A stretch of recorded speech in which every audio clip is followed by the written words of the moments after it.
mempresentasikan hasil mapping saya yang berjudul Kerajaan Mataram Islam.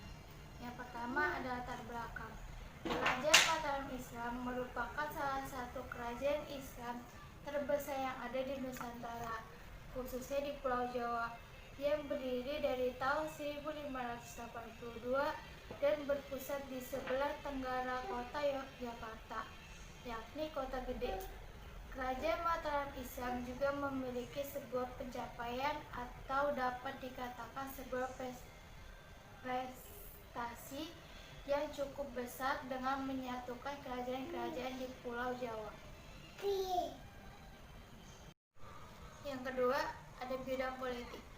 Kemajuan politik yang dicapai Sultan Agung adalah menyatukan kerajaan-kerajaan Islam di Jawa dan menyerang Belanda di Batavia. Adapun penyebabnya kegagalannya adalah 1. Jarak yang terlalu jauh berakibat mengurangi ketahanan prajurit Mataram. Yang kedua, kekurangan dukungan logistik menyebabkan pertahanan prajurit Mataram lemah.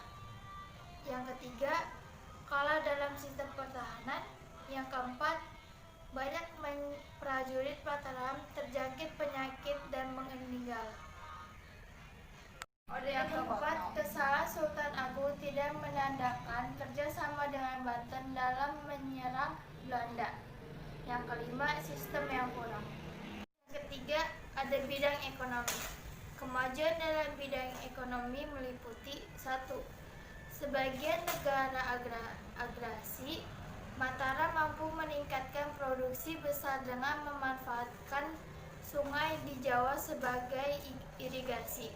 Yang kedua, penyatuan kerajaan-kerajaan Islam di pesisir Jawa tidak hanya menambah kekuatan politik, tetapi juga kekuatan ekonomi. Mataram tidak semata-mata tergantung ekonomi agrasi, tetapi juga karena pelayaran dan perdagangan. Yang keempat, peninggalan kerajaan Mataram Islam. Yang pertama, gerbang makam Kota Gede. Yang kedua, Masjid Makam Kota Gede. Yang ketiga, Bangsal Duda. Yang keempat, Kalang Obong. Yang kelima, Pasar Kota Gede. Yang keenam, Masjid Agung Negara. Yang kelima, ada bidang sosial budaya. Kemajuan dalam sosial budaya meliputi 1. Timbulan kebudayaan kejawen. Unsur ini merupakan akulturasi dan asimilasi antar kebudayaan asli Jawa dengan Islam. Yang kedua, perhitungan tarikh. Sultan Agung berhasil menyusun tarikh Jawa sebelum tahun 1633 Masehi. Mataram menggunakan tarikh yang didasarkan peredaran matahari. 6. Perjanjian Giyanti. Perjanjian Giyanti tahun 1755. Isi perjanjian tersebut adalah Mataram dibagi menjadi 2 bagian. Bagian barat dibagi kepada Pangeran Mangkubumi yang diizinkan memakai gelar Hamengkubuwana I mendirikan keraton di Yogyakarta. Sedangkan bagian timur diserahkan kepada Hamengkubuwana III.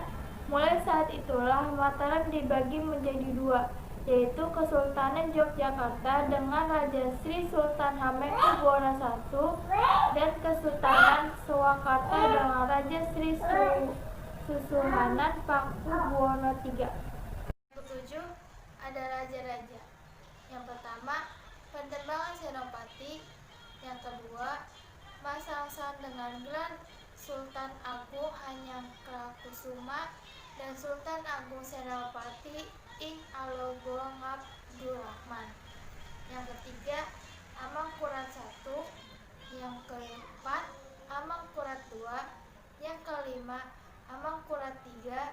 Yang keenam, Pangeran Bugar yang bergelar Pakubuwana I. Yang ketujuh, Amangkurat IV. Yang ke-8, Pakubuwana II. Yang ke-9, Pakubuwana III. Yang ke-8, Puncak Kejayaan. Mataram mencapai puncak kejayaan pada masa pemerintahan Sultan Agung. Wilayah Mataram bertambah luas meliputi Jawa Tengah, Jawa Timur, dan sebagian Jawa Barat. Sultan Agung dikenal sebagai raja, juga pemimpin agama.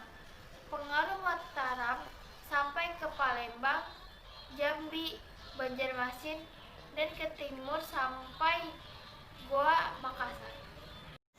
Sekian hasil presentasi mapping saya.